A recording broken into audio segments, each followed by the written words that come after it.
Welcome to Bunny Trails, a whimsical adventure of idioms and other turns of phrase. I'm Shauna Harrison. And I'm Dan Pugh.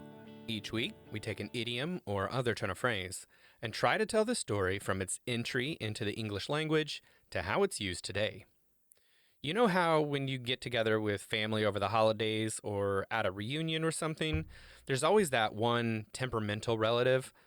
Most of the time, they're fine, but it only takes one comment to set them off into a political or religious rant or an endless sports debate or maybe just plain anger. We've all been there and we've all seen it, and around that person, you can't help but feel like you're walking on eggshells. This is a good one. I like the evocativeness of this phrase. It paints a mental image that we'll come back to later in my head. But according to the Oxford English Dictionary, to walk upon eggshells means, quote, to be extremely cautious in one's actions or words, especially so as to avoid offending or angering others, end quote. And I feel like walking on eggshells is a very apt phrase for today because there's definitely, it's really difficult when you get a lot of people together in a place who have come from a lot of different backgrounds, a lot of different cultures, a lot of different beliefs, and you put them together in one place, like certain spots on the internet, and then I often feel like I'm walking on eggshells when I'm trying to type something. I'm always trying to find the least problematic way of saying something because I don't want to trigger this big debate about something or have somebody get really offended because the way I said something seemed to be something other than what I actually meant, and that kind of anger that happens on the internet sometimes. We've all seen that. Some of us have been part of the ones that do that on occasion, but that kind of anger that happens on the internet gets triggered so fast. And I just feel like anytime I was on social media, I was walking on eggshells, which is why, personally, I don't have any social media anymore because I just found it to be too much stress and too much anxiety. And I love the fact that I'm not on social media anymore. I feel like I'm walking on eggshells a lot less these days. Yeah, that's good. I write a lot of things for work that, I'm kind of like keyed to that now. So that's just it's like a natural part of my editing process. But then at times it can make me I have to be careful not to go into that mode when I'm just talking to friends or family. Right. It's like, stop being careful. Stop being PC. Stop being politically correct. Yeah, and it's not it's not political correct. I want to be the most clear I can be. Yeah, and that becomes a challenge. But I'm also like, I generally like, I think, accepting person of different viewpoints, and I actually care more about hearing somebody else's than I do about sharing my own in most cases. And so then it's like, actually, that's part of my goal too, is like, I want to know what you're saying. Like, I'm not trying to like engage in some kind of debate or whatever. And so sometimes people take that as a different thing. So I walk on eggshells a different way, I guess. Right. Well, lots of ways the phrase could be used. Well, one of the things that I found very interesting about this as I researched it is the phrase actually began in a different form, to tread upon eggs, which meant to walk warily as on delicate ground. This form eventually morphed into the version we know today, and since it was first, we're going to start with to tread upon eggs with our references here. To tread upon eggs? Tread upon eggs, yes. So the first time I could find that phrase in print was in the 1737 book, The Works of Francis Rasselas, M.D., reviewed by John Ozell. Here is the passage, quote, "For he was as dry as a red herring, as lean as a rake, and like a poor, lank, slender cat, walked gingerly as if he had trod upon eggs, so that by some one being admonished," end quote. So in this case, he's making all these descriptions, and he's like laying out this simile here, walking gingerly as if he had trod upon eggs, which I think really captures, walking on eggshells. Yeah. It really does. So in this example, the phrase is explained, and that could mean the phrase was not well known, or maybe it was only well known in certain circles. But it could also just be the style of the author in the way he writes, so it might not really be any indicator at all. So it's impossible to tell from just one source. And we can't go into this and say, well, it's a relatively new phrase based on that, because it could be much older. Here's another example, this time from the life of the Right Honorable Francis North, Baron of Guildford, Lord Keeper of the Great Seal under Charles II and King James II. This was written by Roger North Esquire in 1742. And the phrase actually appears twice in the book, so here's the first example. Quote, "His lordship was not long come to town before he was summoned to attend the House of Commons, to give an account of what discoveries touching the plot had been made to him at Bristol. This gave him the occasion to ruminate all the whole proceeding, to find if any slip had been made, for he all along trod upon eggs." End quote. And then the second one here is, quote, "In trials of some criminals, whose cases proved very obscure or doubtful, but never more puzzled than when a popular cry was at the heels of business, for then he had his jury to deal with, and if he did not tread upon eggs, they could conclude sinistrously, and be apt to find against his opinion." End quote. Sinistrously. I know, right? I that's literally, between I the was like, S's. is this from Sinister, right? And it is. Yeah, it's just they have adverbed sinister. So doing it so sinistrous is kind of an archaic word, meaning to do something in a sinister way. And in this case, they have added ly to it, made it an adverb. So it's a sinistrously. Okay. Yeah, I won't try saying that again, but I do like the word. Right. No, I thought it was very interesting. Also, in 1742, it uses that weird S that looks like an F, you know? Mhm. So I did have to look at it like 3 or 4 times to make sure I understood what the word they were using was. Right? Yeah, And yeah. not just like changing some S to an F in the wrong way, or some F into an S, you know? So Mhm. yeah, I was like, what? Wait a minute. But anyway, yeah. So in both of these cases, the phrase is being used in a way where this person is having to be careful about what they're doing. In the first one, he's having to be careful about the way he tells the story to make sure Mhm. that he doesn't put anything upon himself.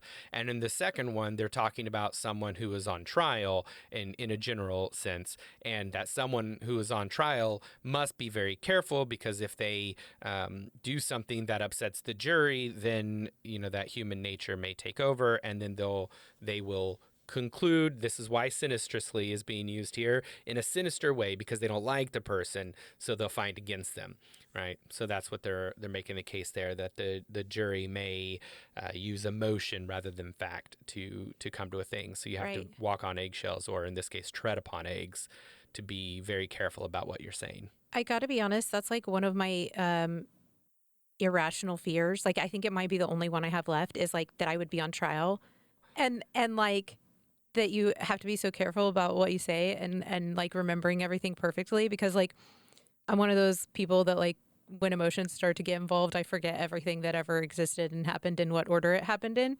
Oh, I see. And then you'll look guilty. Yeah, I'll just look Yeah. guilty even if I'm not the Hey, one on Shauna, trial. that's not an irrational fear. Okay, fine. That's, But I think, is a rational fear, but I you think do have to do something that would go to a jury trial in the first place, right, and that is unlikely for which you. is what I was going with, is that like the likelihood that I would ever be on trial for something is so Right. minimal. It's not that it's super like, high. So it's Yeah. like the fact that I'm worried about that is just silly. Well, here's another example, this time from the 1779 work, Political, Miscellaneous, and Philosophical Pieces by Benjamin Franklin. This was published during his time as the United States Minister to France, and he was in Paris. Quote, "It is pleasant, however, to see how lightly and tenderly you trip over these matters, as if you trod on eggs." End quote. So another good example of this phrase being used, and it's used to highlight how they're tiptoeing or being careful around a concept, and that tiptoe, being very careful where you walk, is that same kind of a concept of walking on eggs or trod upon eggs. Okay. So sometime in the 1800s, the phrase began to turn into what we know today, walking on eggshells. So here's an early example from the 1860 work, The Woman in White by William Wilkie Collins, usually just titled Wilkie Collins. The edition I found was published in Collection of British Authors, volume 525. And this is the same year that the work was published as a standalone as well. So in this passage, Count Fosco is speaking to Walter Hartwright, which is the detective protagonist of the story, about a woman named Marion, who they all believe to be a cunning and formidable person. Quote, "With that woman for my friend, I would snap these fingers of mine at the world. With that woman for an enemy, I, with all my brains and experience, I, Fosco, cunning as the devil himself, as you have told me 100 times, I walk, in your English phrase, upon eggshells." End quote. In your English phrase. Awesome. Yeah, I walk, in your English phrase, upon eggshells. I like it. And that, they're basically like, she is a formidable person. You'd rather have her on your side than to make her an enemy. Right. Yeah, that's awesome. And if she was your enemy, you had best be careful. This next one is from an 1899 play, A Lion Among Ladies, a comedy in 2 acts by William Francis Macy. I did look it up to see if this William F. Macy is related to William H. Macy, and it does not appear to be any relation. Okay. In this scene, Ned is going to a party at Jack's invitation with the intention of moving in on Jack's crush.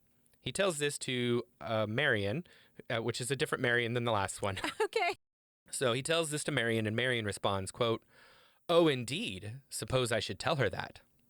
"Oh, but you wouldn't. However, I don't know as I should care. She must be rather heartless, to say the least, to keep Jack walking on eggshells the way she has the past 6 months." End quote. Mm. So his frustration here is that Jack has not made a move, and so it seems like he's walking gingerly around her, and he is telling Marion that he's blaming her, but really he's just trying to move in because he thinks that, if Jack's not going to move in on her, then I will, kind of thing. Like, here's my chance. Yeah, here's my chance. Obviously, that's not the way people should really act, but it is a comedy, and you need plot points Right, to make a story go. All right, this next one is from In God's Army by C.C. Martindale. This is from 1917. Quote, "But Ignatius had more delicate work for him than revivals. Simon Rodriguez, one of the first companions, provincial of Portugal, and high in favor at court, had to be removed. Borgia must carry the business through. This would have brought him into contact with the court, which had refused his presence as major domo. Francis would have been walking upon eggshells." End quote. They're saying that Borgia is going to have to carry this through, but they know that if he were the one that was going to court, then he would also be walking on eggshells in that situation because they had already refused his presence as major domo, Right. as that position. So anyway, that's why they had to make some changes to what they were doing. Okay. Here's another example. This is from a story called Tightrope by Allison L. Burks, and it was published in the Camas Hot Springs Exchange, a newspaper out of Montana, USA, dated October 5th, 1950. Here's the passage. Quote, "Not that there was any reason why she shouldn't feel safe, only the whole situation was so strange, as if one were walking on eggshells or balancing on a tightrope. Mustn't make a misstep." End quote. I like this where they're making the case of walking on eggshells or balancing on a tightrope as both being precarious situations where careful navigation is required. I like that. I like that as a case to say that these are similar phrases. Mm-hmm. Man Walking on Eggshells is a 1962 urban fiction novel by Herbert Simmons. It was re-released in 1997. Here's the synopsis from the publisher. Quote, "First published in 1962, this novel is one of the most lyrical and authentic portraits of a jazz musician ever published. Born into violence in the midst of a destructive tornado that flattens sections of East St. Louis, Raymond Douglas overcomes obstacles of family and race to become a jazz trumpeter whose music touches greatness." End quote. Cool. Now, Herbert Simmons was a black man writing about a black man who was a jazz musician, which in 1962 in America, this is a year before the Civil Rights Act was passed, so segregation was still happening in America. This would have been a a phenomenal potential insight into what that experience would have been at the time. And so I was really glad to see that this book was re-released in 1997 and put back into print, because I think it tells a great story. Mm-hmm. But it's not one that was very popular at the time, I think, for some of the reasons I just outlined. So I was Right. really glad to see that they brought that back in. Yeah. Well, before we move to our more modern uses, I just want to note that while researching this, I came across a 1925 article regarding superstitions surrounding eggshells. And it doesn't really fit in with the theme of what we're talking about, but I thought it was really interesting. And I have to confess, I didn't know any eggshell based superstitions, and now I've learned a few. So you can too in our behind the scenes video, which airs every Friday on our Patreon, patreon.com/bunnytrailspod. And speaking of our patrons, it is that time in the show where we say thank you. This episode is sponsored by our amazing patrons on Patreon. And the cool thing about Patreon is it is 100% free to join the community. We have new things every weekday on the feeds. On Mondays, we have a conversation about what movies, shows, books, podcasts, and whatever else everyone is enjoying. Tuesdays see early access to the week's podcast. Wednesdays have all the links, books, songs, and other content mentioned in the week's episode. Thursday has patrons-only polls, and Fridays are our lightly edited behind-the-scenes video featuring all the cut content, goofs, and bonus facts you could imagine. We've got some other pretty cool stuff too, like original digital artwork once a month made by Shauna, and direct access to talk with us. No algorithms getting in the way of what we see or don't see. Plus, you can get awesome name recognition like Pat Rowe does every episode. And our top spot is currently occupied by the amazing Mary Halsig Lopez. You can join the Bunny Trails community for free at Bunny Trails Pod on Patreon. That's patreon.com/bunnytrailspod. Stop walking on eggshells. Taking Your Life Back When Someone You Care About Has Borderline Personality Disorder is a 1998 self-help book by Paul T. Mason and Randy Krieger. Here's the synopsis from the publisher. Quote, "Guide for family and friends of those with borderline personality disorder, designed to help them understand how the disorder affects their loved ones and recognize what they can do to establish personal limits and enforce boundaries, communicate more effectively, and take care of themselves." End quote. Interesting. I didn't like the phrasing, I think. The Taking your life back from this person, right? So I didn't like the phrasing of the title of this, but it does capture the way the phrase was being used in the late 90s, obviously. So I didn't want to not include it just because of my discomfort with the wording. And it may be exactly the kind of thing I talked about at the top, where they didn't mean it that way, but it's just how I'm taking it. And an example of, how we should be as clear as we can in our communications when possible, Yes. But yeah, so I like the concept, being able to help you understand how to support the person with borderline personality disorder while also, making sure that you're taking care of yourself and self-care. I like the idea of that. I just don't love the title. Yeah. Because I feel like it's putting too much of the push on the person with the disability in this case, Yeah. It's it makes me think of ADHD. ADHD is hyperactive Attention deficit hyperactivity disorder, right? Yeah. And I feel like I always struggle to remember what that means because I don't live with that, but I know many people who do, and I feel like it was named based on not what the person who has it experiences, but what the person on the outside experiences. And so I always feel like when anybody talks about ADD or ADHD, I'm always like, maybe we should find a different name for this because that feels really victim blamey, just the name of it. For sure, because it's like, nobody's all those things all the time anyway. Right. And the attention part of it specifically, which they've learned a lot about it since then. That sure, since it was named like deficit, I guess, but it's not exactly that. And also, how insulting! Like that's just so rude. I Like know. Deficit is in the name of it. Right. It's like, okay, come on now. I feel like it's not. I feel like it's not a deficit of attention. It's regulation of Yeah. attention that's the struggle. So yeah, let's rename it. Right. I'm Yeah. not sure That's what I'm saying. Just like I feel like they should rename that book. Ard doesn't sound very nice either. I don't want to. All right, well, moving on. Here's the song Walking on Eggshells by Esthero. This is off the 2013 album Everything is Expensive. Wow, that was 2013, and I still feel that way today. Even more so now than I felt in 2013. Here are some of the lyrics. Quote, walk up with the morning sun, can't stand the pouring, and the sun of the rain on the window out. Not for ones, and you say, hey girl, where are you going? You're standing on the edge, don't look down now. Watch your step, you're changing your direction. Can't stand the state I'm in, can't stand the pain you give. It's like I'm walking on eggshells, end quote. This is kind of a poppy beat song, and it's kind of catchy. So listen at your own risk, I guess. If you're looking for another earworm, there you go. This one has it, but it's definitely the lyrics are definitely very, tell a very good story. Not a story you want to have happen, but they tell a story very well, I should say. Fair. I need to be more clear about my words. Here's another song. This is Walking on Eggshells by The Honey Pot off the 2016 album Inside the Whale.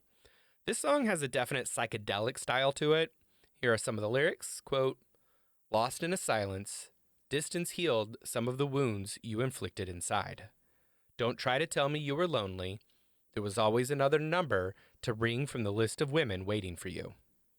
Cloaked in your shadow, walking on eggshells, I tiptoed away from your side, longing for sunshine, for light to shine deep in the murkiest corners of life. End quote. Wow. Yeah, so this one also a little bit on the darker side of this. And both of these cases of walking on eggshells are being used to talk a little bit about harm that the person has had. So it's really being used to capture, in these cases, both of these cases, abuse of some form, right? Not Right. necessarily physical abuse, but abuse of some form. Which is what brings us to our next piece, Walking on Eggshells, which is a short informational video on the Mumsnet YouTube page. Mumsnet is an internet forum that was created in 2000 for parents to connect with other parents. Here's the description of this 2018 video. Quote, coercive control is domestic abuse. Controlling or coercive behavior was criminalized in 2015, but it still affects hundreds of thousands of women in the UK. Mumsnet, Women's Aid, and Surrey Police have joined together to help raise awareness of the dangers of coercive control. End quote.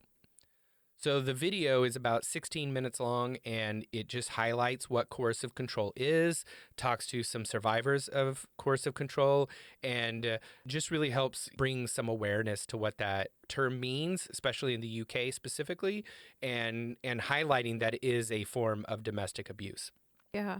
The phrase being used here really matches the style that really started in the late 90s and early 2000s of walking on eggshells to be referring to the survivors of physical or emotional violence against people you know or are close to, so domestic in a lot of cases. And the phrase is now ubiquitous everywhere in books about domestic abuse as well as those with narcissistic tendencies. And I think the phrase really does make sense being used that way because it captures the way that survivors will act around someone who can turn angry or violent in a moment's notice. Walking on Eggshells is a 2019 sculpture by Esther Levy of Spain. It merges conceptual, modern, and surrealist styles in this humorous work. Esther is a polymathic creative artist recognized in New York, Los Angeles, Tel Aviv, and Barcelona for a wide range of overlapping creative pursuits straddling the worlds of luxury fashion, design, journalism, and art. That is from her bio on Saatchi Art. And we're going to hear the synopsis of this sculpture from the Saatchi Art listing.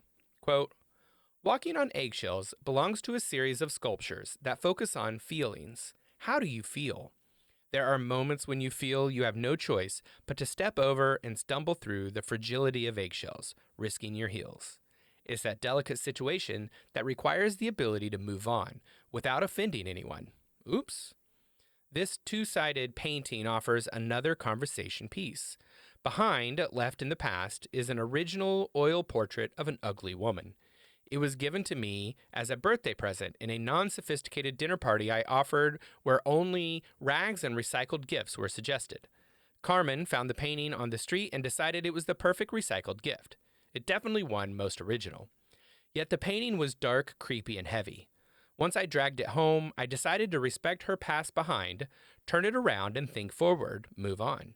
So I made use of it backwards, with 4 egg boxes and 26 sculpted eggs, one of them broken with pressure of a heel, unveiling the yolk, recreating an uneven pear moment, framed in its original recycled antique Baroque wooden frame. End quote. Nice. Yeah, so this I think this piece is not as visually telling without that story behind it. But when you see it and you know the story behind it, that behind the sculpture is this other painting, suddenly the story becomes a lot more clear. So this is one that just the visually looking at it doesn't give you as much information, but being able to see the story behind it really deepens the artwork, I think, itself. Yeah. It's really cool. Walking on Eggshells is a 2023 comedy short from student cable television at the University of California, Santa Cruz. You can watch it on archive.org, which I did. It was about 12 minutes. Here's the official synopsis first. Quote, 2 lifelong friends discover a magical carton of eggs that exposes the cracks in their friendship. End quote. Huh. So these 2 roommates find a dozen eggs in the fridge, and when they crack them, spooky things happen, which includes like clothes switching, talking eggs, and a variety of other really interesting and I think pretty original concepts. Okay. The magical eggs serve as a medium for the 2 roommates who have been friends since they were kids to work through some pent-up anger issues that they have. Like I said, it was a college project from the University of California, Santa Cruz. It was silly and fun, and I thought it was really cool. I really enjoyed it. Nice. I like how evocative this phrase is, as I said at the top. Whenever I say it or hear it, I instantly picture someone carefully tiptoeing across a floor covered in eggs, trying not to crack any. It paints a vivid image in my head.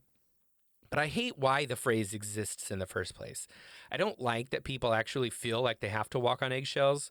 Whether it's because of self-doubt or fear or even abuse, I just wish people could feel safe and comfortable being themselves without having to constantly worry about how others might react.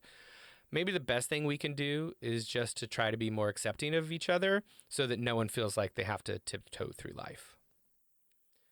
That's about all we have for today. If you have any thoughts on the show or pop culture references we should have included, reach out to us on Patreon, patreon.com/bunnytrailspod, or comment on our website, bunnytrailspod.com. It is poll time. Recently, we posed this question to our patrons. How do you protect your eyes when out in the sun? Most of our patrons wear sunglasses, either as separate glasses or built into the lens of their daily glasses. A few also wear a hat, but regardless of the methods, we are happy that everyone does at least something to protect their eyes. Alan says, quote, I always wear contact lenses. They have UV protection built in, but I also wear my polarized sunglasses whenever I go out, end quote. I have safety sunglasses that I wear as my regular sunglasses, and I almost always have a hat on when I spend time outside as well. I spent over 20 years as a bald man when I worked as a first responder, so it is kind of a habit for me. And these days I have hair, but it is thinning. So I also wear clothes with UV protection when I'm going to be out in the sun. Of course, I wear sunscreen, but you can still burn with sunscreen, hence all of the other steps I take.